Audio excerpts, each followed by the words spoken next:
Hello friends, सो आज हम लोग फिर से स्टार्ट करने वाले हैं हिस्ट्री की एमसीक्यू प्रैक्टिस सीरीज़ को। नागार्जुन को भारत में आइंस्टीन के रूप में माना जाता था क्योंकि उन्होंने आइंस्टीन के सापेक्षता के सिद्धांत के समान ही शून्यवाद के सिद्धांत की प्रतिपादित किया था। He propounded the theory of Shunyavada similar to Einstein theory of relativity. तो हमें पता है कि आइंस्टीन की थ्योरी ऑफ रिलेटिविटी है, उसके पैरेलल इन्होंने शून्यवाद को प्रोपाउंड किया था, मतलब एक सिद्धांत निकाला था। निम्नलिखित में से कौन सा सही सुमेलित नहीं है ये बताता है।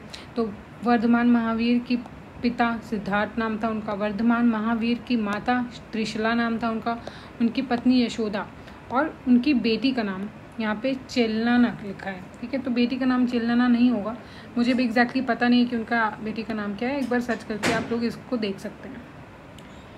अगला है, निम्नलिखित में से किस संप्रदाय के बिंदुसार की रुचि थी। संप्रदाय मतलब सेक्ट के बारे में पूछ रहा है। In which of the following sect was Bindusara interested. ठीक है, तो वो आजीविका सेक्ट हुआ उस टाइम पे जिसमें वो इंटरेस्टेड रहते थे।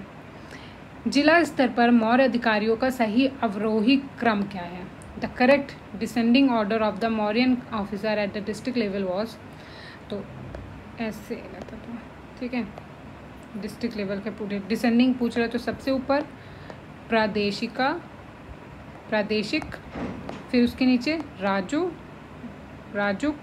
और लास्ट जो होता था सबसे लोअर लेवल पे युक्त। ठीक है, हड़प्पा या हथियार किससे बने होते थे। तो हमें पता है कि उस टाइम पे हड़प्पा के टाइम पे नियोपैथोलिथिक और चारकोलिथिक दोनों ही एजेस बन करके आगे बढ़ी थी। तो कुछ ना कुछ पैरेलल में ये दोनों एजेस भी चल रही थी। तो पत्थर भी यूज़ होता था, तांबा भी यूज़ होता था और कांस, ब्रॉन्ज, कॉपर और स्टोन तीनों ही यूज़ करे जाते थे वेपन बनाने के लिए।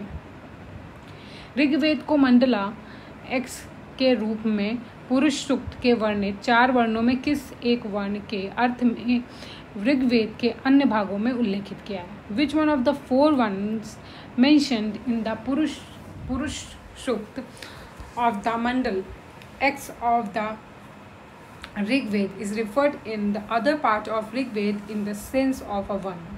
तो वो कौन सा शूद्र है, वो उसके बारे में पूछ रहा है। किसके बारे में है? शूद्र के बारे में। निम्नलिखित में से किस गुप्त सम्राट को बांसुरी या वीणा बजाते हुए उनके सिक्कों में देखा जा सकता है। तो वो समुद्रगुप्त हैं। कालिदास के वर्क के बारे में पूछ रहे हैं, इनकी कौन सी रचनाएं हैं। अभिज्ञान शकुंतलम है, मेघदूत भी है, रघुवंशम है, मल्लिका अग्निमित्र भी है, ऋतुसुहार भी है और कुम्भार संभव भी है, सारे ही हैं। ठीक है, तो याद कर लीजिए कालिदास के। अब यहाँ पे मैच द फॉलोइंग है। ठीक है,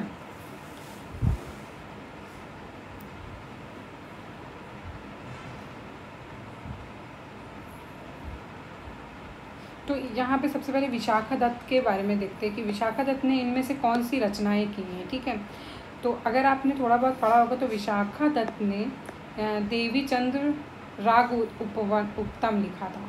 ठीक है, तो ये इनका फर्स्ट हो जाता है। फिर आप इसमें देखिए कौमुदी महोत्सव जो है, कौमुदी महोत्सव अगर आपको थोड़ा बहुत याद हो तो वो वज्जिक ने लिखा था। ठीक है, तो इस तरह से 2 तो ये हो गए। तो ये देख लेते हैं कि सेकंड का 5 और थर्ड का फर्स्ट कहाँ पर है। तो वो यहाँ पे आप देख लेते हैं, तो फर्स्ट जो ऑप्शन है इसका वो सही आंसर हो जाता है। विक्रम चरित्र के लेखक कौन है। विक्रमा का चरित्र के लेखक हैं बिल्हन। निम्नलिखित कथनों पर विचार करें। दक्षिण भारत ने इक्ष्वाकु रूलर ऑफ शासक बौद्ध धर्म के विरोधी थे। ठीक है, इक्ष्वाकु जो रूलर्स थे, क्या वो साउथ इंडिया में जो रहते थे वो बुद्धिस्ट के अगेंस्ट थे। तो ऐसा गलत है। ठीक है, ऐसा नहीं था, उनके बीच में एक हारमोनी रहती थी। ठीक है, वो उनके अगेंस्ट नहीं थे। फिर पूरी भारत के पाल शासक बौद्ध धर्म के संरक्षक थे, तो ये सही है। जो पाल रूलर्स थे वो बुद्धिज़्म के सपोर्टर होते थे, they were the protector of Buddhism.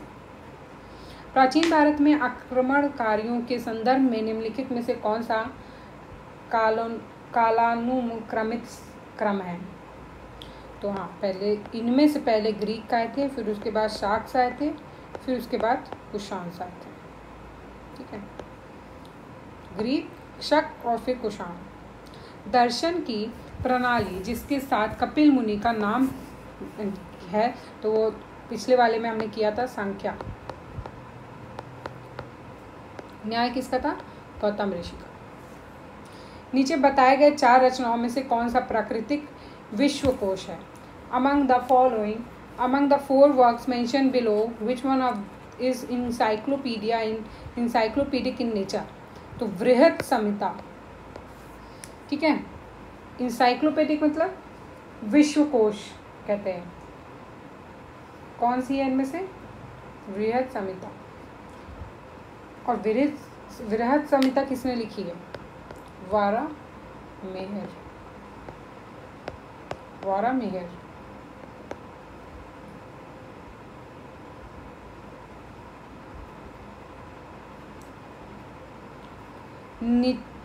Nachiketa और यम के बीच प्रसिद्ध संवाद का उल्लेख किसमें है? तो कठोपनिषद इसमें है। Who led the मुल्शी दम सत्याग्रह इन 1922? 1922 में मुल्शी डैम सत्याग्रह का नेतृत्व किसने किया था? तो 1922 में मुल्शी डैम सत्याग्रह का एक पार्ट था, वो कहाँ हुआ था? उसको किसने लेड किया था? तो वो PM बापत। निम्नलिखित में से कौन सा जोड़ा गलत तरीके से मेल खाता है? ठीक है, इनकरेक्टली मैच। तो इन पुराने नाम है तो हमें पता है। परुष्णी किसका नाम था? रावी का नाम था। सतलज का सुतुत्री था। चिनाब का अश्कनी था। ठीक है, लेकिन झेलम का नाम क्या था?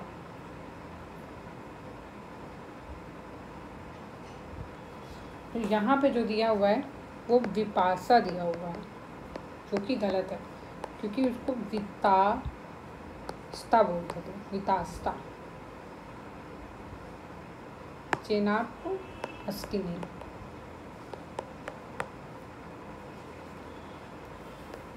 इसलिए ये गलत हो जाता है, वितासा। भारतीय संगीत की उत्पत्ति के बारे में निम्नलिखित में से किस वेद से पता लगता है? तो ये क्वेश्चन हम इसी सीरीज में एक बार पढ़ चुके हैं, वो है सामवेद।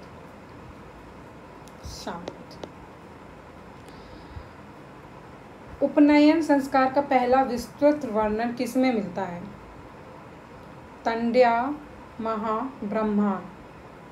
ब्राह्मण में। ठीक है, तो ये जितने भी ब्राह्मणा हैं उनमें से कहाँ मिलता है? तंड्य महाब्राह्मण में। इसका आंसर हो जाएगा सी।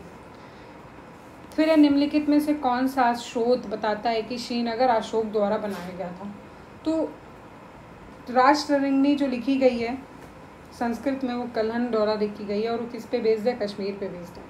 तो वहाँ से हमें पता चलता है कि अशोक को इस्टेब्लिश किया था, किसने किया था? अशोक को, कश्मीर को किसने इस्टेब्लिश किया था? तो वो अशोक ने किया था, राजा जो अशोक थे। ठीक है, तो ये इसका आंसर हो जाएगा। तो इस सीरीज़ को आप फॉलो करते रहिए। हम रोज़ थोड़े थोड़े क्वेश्चन करते हैं, लेकिन जब एंड ऑफ द प्रिपरेशन में आप पहुंचेंगे तो ये बहुत सारे क्वेश्चन हो चुके होंगे। हर सब्जेक्ट के हम 500 क्वेश्चंस की एक MCQ प्रैक्टिस सीरीज़ को रन कर रहे हैं। इसके पहले जितनी भी सीरीज़ चल चुकी हैं उसकी एक PDFs भी अवेलेबल है, उसकी प्लेलिस्ट भी बना दी गई है चैनल पे, तो आप उसको जितने बार चाहें उतने बार रिवाइज कर सकते हैं। साथ ही साथ आप इनकी PDF ले सकते हैं, ताकि जब आप ये वीडियो को देखें दोबारा पहली बार तो आपके लिए और भी इजी हो जाए कंटेंट को पढ़ पाना। ठीक है, तो फॉलो करते रहिए और हमारे साथ बने रहिए। Thank you.